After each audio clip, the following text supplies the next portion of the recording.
আল্লাহ রাব্বুল আলামিন যারা উপস্থিত হতে পেরেছে আপনি আমাদেরকে মাফ করেন।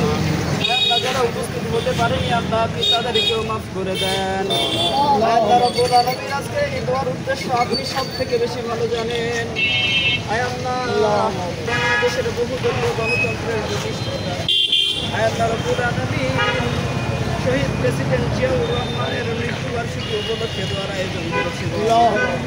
আল্লাহ তেনার জীবনের ভালো কাজগুলোকে আপনি কবুল করিয়ে নিন। আল্লাহ ইসলাম ধর্মের প্রতি তার যে সহানুভূতি ছিল আল্লাহ সেই সহানুভূতির কারণে আপনি তার জীবনের গুণাগুলো মাফ করে দিন।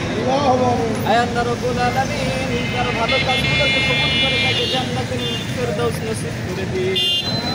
আল্লাহ রাব্বুল আলামিন তার ভালো কাজগুলোকে অনুসরণ করে আমাদেরকে চলার তৌফিক দিন।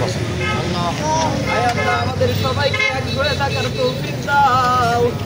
আল্লাহ বাংলাদেশটাকে তুমি শান্তির দেশ হিসেবে করে দাও। আল্লাহ বাংলাদেশে যারা অশান্তি সৃষ্টি করতে চায় তুমি তাদেরকে ক্ষমা করে দাও। আল্লাহ তাদেরকে হেদায়েত দিয়ে দাও। আল্লাহ যদি তাদের হেদায়েত না থাকে তুমি তাদেরকে দুনিয়া থেকে বিদায় করে দাও। আল্লাহ ৫৬,০০০ বর্গ মাইলের এই দেশটাকে তুমি জান্নাত হিসেবে কবুল করে নাও। আল্লাহ আমাদের মধ্যকার সমস্ত বিভেদ তুমি দূর করে দাও। আল্লাহ বাংলাদেশটাকে আল্লাহ রাব্বুল আলামিন আপনি কবুল করে নিন। আল্লাহ দেশীয় শত্রু ও বহির শত্রু সমস্ত প্রকার শত্রু থেকে বাংলাদেশকে তুমি হেফাজত করো। আল্লাহ রাব্বুল আলামিন মাগরিবের পূর্বে তোমার দরবারে হাত তুলেছি। আল্লাহ দোয়া কবুলের সময় আল্লাহ আপনি আমাদের সবাইকে মাফ করে দিন। আল্লাহ ছোট ছোট কোরআনের খাদেমদের ওসিলা করে আপনি আমাদের দোয়াগুলো কবুল করে নিন। রব্বানা ইন্নানা আমান্না ফাগফির লানা যুনুবানা ওয়া কিনা আযাবান নার। আল্লাহুম্মা সাল্লি আলা মুহাম্মাদ বিরহমাতিকা ইয়া আরহামার রাহিমিন।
এই পাকে দেখ